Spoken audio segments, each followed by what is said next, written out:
বিসমিল্লাহির দাঁড়িয়ে আছি ঐতিহাসিক সারদা হলে। এই সারদা হল কিন্তু অসংখ্য ঘটনা, বিশেষ করে আমি আমার স্মৃতি বলে 2005 সালে উপমহাদেশের কিংবদন্তি নেতা আলহাজ আব্দুস সামাদ আজাদের প্রথম স্মরণ সভা কিন্তু এই সারদা হলে হয়েছিল। সেখানে অনেক জাতীয় নেতৃবৃন্দ বক্তব্য দিয়েছেন, বিশেষ করে বাবু সঞ্জিত সেনদা এখানে বক্তব্য দিয়েছেন। এই সারদা হলে কিন্তু অসংখ্য আওয়ামী লীগের উদ্যোগে অসংখ্য সভা সমাবেশ হয়েছে, সেখানে আমি অংশগ্রহণ করেছি, আমার সুযোগ হয়েছিল বিরোধী দলে থাকতে।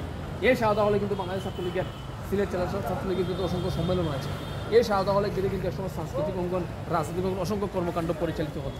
যদিও সময়ের পরিবর্তনের সময় এই সারদা হলে কিন্তু আমাদের জৌলুস নেই।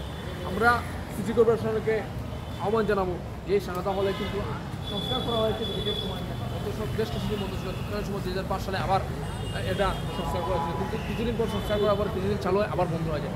যাতে এটা বন্ধ না হয়, এটার যাতে জৌলসটা যাতে ধরে রাখা হয় এবং এই সারদা হল যাতে আগের যেভাবে সাংস্কৃতিক অঙ্গন, রাজনৈতিক কর্মকাণ্ড পরিচালিত হতো সেভাবে যাতে সেটা পরিচালিত হতে পারে এবং সারদা হলটা যেন সবসময় যাতে সাংস্কৃতিক অঙ্গন, রাজনৈতিক মানুষের যাতে উন্মুক্ত স্থান হয় সেই প্রত্যাশা রাখি। এবং সেই সাথে এই যে ট্রাক, এই যে বিভিন্ন ট্রাকটা এখানে রাখা হয়েছে, এটা সৌন্দর্য যাতে সৌন্দর্য হানি না ঘটে এমন কোনো কর্মকাণ্ড যাতে করবে না।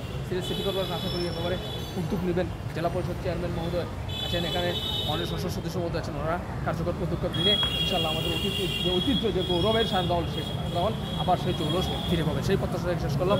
ধন্যবাদ সবাইকে, খুদা হাফেজ।